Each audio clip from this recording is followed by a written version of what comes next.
They said Bitcoin would set you free. Free from banks, free from governments, free from a system that keeps printing money, lifting asset prices, while inflation drowns the poor. But history teaches a harder truth. Freedom is never free.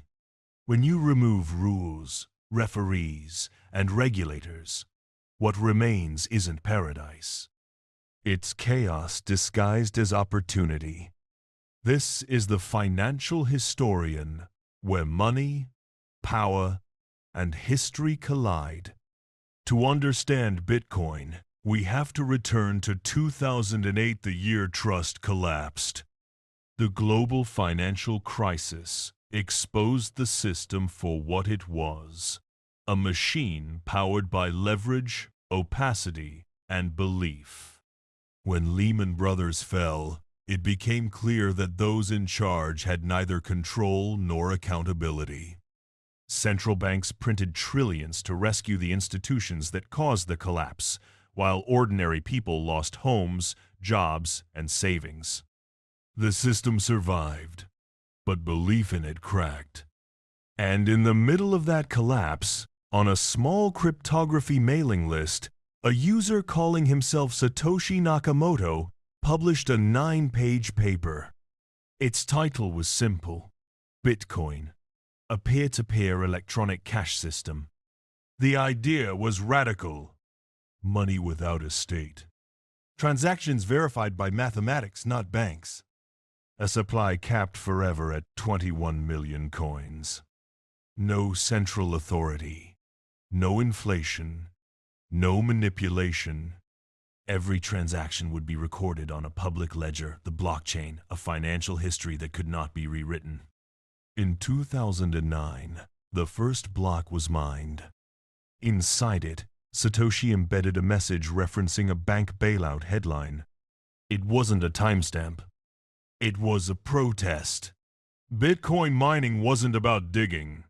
It was about computation. Thousands of machines competing to secure the network, without governments or banks. Just code. Early users were libertarians, programmers, and skeptics. Coins traded for pennies. Then came the first real purchase: 2 pizzas for 10,000 Bitcoin. At today's prices, the most expensive meal in history. By 2013, Bitcoin exploded. Speculators arrived. Exchanges formed. And then the dream fractured. In 2014, a major exchange collapsed. Hundreds of thousands of Bitcoin vanished. No regulator intervened. No refunds followed. The blockchain worked perfectly. People didn't. That's Bitcoin's paradox. It removes middlemen, but also mediators. Every transaction is final. Every mistake permanent. As crypto expanded, so did scams. Fake wallets, Ponzi tokens, rug pulls, billions disappeared. Hardware wallets improved security, but they couldn't protect against deception. Once coins are sent willingly, there is no undo button. Bitcoin forces a trade-off: freedom or protection. You cannot have both. In 2021, one country tried to turn the idea into policy.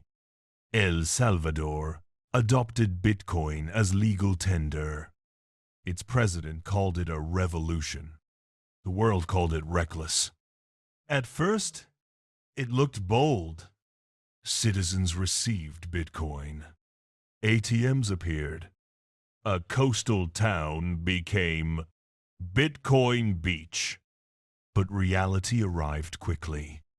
Most people didn't want volatility for groceries. They wanted stability. By 2025, the result was clear. Bitcoin survived, but mostly as a sideshow. Most citizens returned to dollars. El Salvador revealed something crucial. Bitcoin isn't a financial system. It's a technology. Meanwhile, another force quietly shaped Bitcoin's reality: whales. Roughly 1% of wallets control over half the supply. A single large transfer can shake global markets. In traditional finance, this would trigger investigations. In Bitcoin, it's just strategy. Bitcoin removed governments. It did not remove hierarchy. By 2025, Bitcoin became both myth and mirror. A myth of digital freedom. A mirror of human greed. Bitcoin succeeded in removing the state from money, but it also removed safety nets. The blockchain records truth, not justice. Bitcoin's greatest challenge isn't technical. It's moral. Can money exist without laws? Can markets survive without accountability? Bitcoin doesn't need governments to exist. But societies still need rules to function. When regulators disappear, power doesn't vanish. It migrates. From banks to protocols. From politicians to whales. From law to code. Bitcoin didn't eliminate power. It changed its address. If this gave you a new perspective, subscribe. History has the answers. I'll show you where to look.